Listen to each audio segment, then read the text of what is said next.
एक बहुत ही सुंदर छोटी सी कहानी।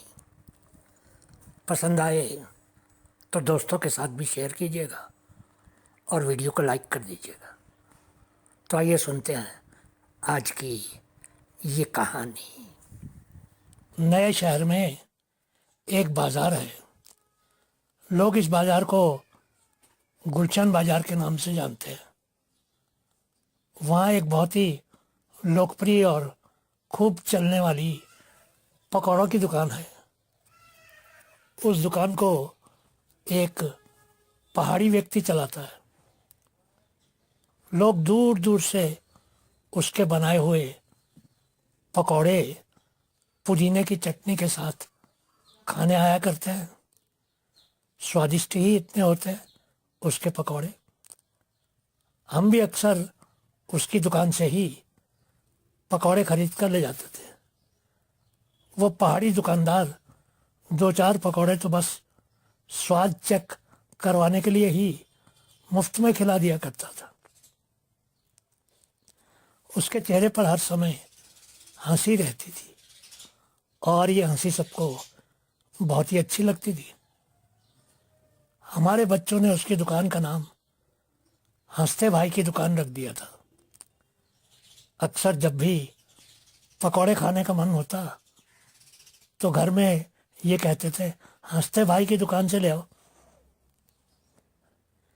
एक बार घर में मैं और मेरी पत्नी ही थे। बेटी स्कूल गई थी और बेटा कहीं बाहर गया हुआ था। तभी अचानक कुछ मेहमान आ गए।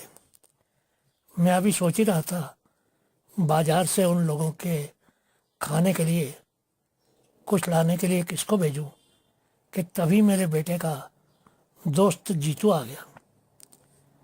जीतू हर दिन ही हमारे घर आया करता था क्योंकि वो मेरे बेटे का सबसे अच्छा दोस्त था। मैंने जीतू को तुरंत ही पैसे दिए और कहा कि गुलशन बाजार से हंसते भाई की दुकान से पकौड़े और समोसे ले आए। मैंने सोचा था कि जीतू भी जरूर उस दुकान के बारे में जानता ही होगा, इसलिए उसने पूछा नहीं कि कौन सी दुकान से पकौड़े और समोसे लाने थे। आधे घंटे के बाद जीतू ने फ़ोन किया और कहा, अंकल जी, मैंने पूरा गुलशन बाजार घूम लिया लेकिन मुझे हंसते भाई की दुकान नहीं मिल रही है। मैंने कहा, बेटा किसी दुकानदार से पूछ लो। अंकल जी, मैंने एक दुकान वाले से पूछा कि हंसते भाई की दुकान कहाँ है, तो उसने कहा, भाई यहाँ हंसता कोई नहीं है, सभी रोने वाले ही हैं। मैं तुरंत ही बाजार गया और जीतू को मिला और फिर उसको हंसते भाई की दुकान दिखा दी। पहाड़ी दुकानदार तब भी हंस रहा था। अंकल जी देखिए ना, आसपास के सभी दुकानदार कितने उदास और दुखी दिख रहे हैं।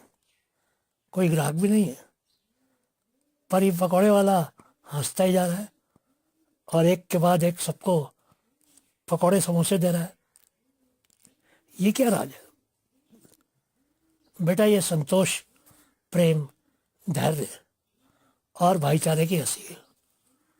सब तरफ आर्थिक व्यवस्था कमजोर होने के कारण व्यापार खत्म हो गया है, पर ये हंसता भाई सिर्फ पैसे नहीं, प्रेम की कमाई करता है।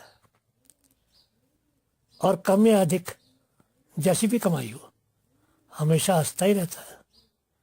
इसकी हंसी औरों को बहुत हिम्मत और प्रेरणा देती है। बेटा पकौड़े तो और भी बहुत दुकानों पर मिलते हैं और शायद इसकी दुकान से ज़्यादा स्वादिष्ट भी हो सकते हैं,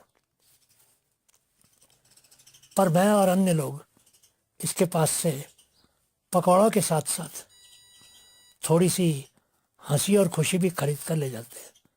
पर ये दोनों चीज़ें मुफ्त मिलती है यहाँ। मेरी बात सुनकर जीतू भी मुस्कुराने लगा। बोला, अंकल जी, आज से इसका एक और परिवार ग्राहक बन गया है, मेरा परिवार।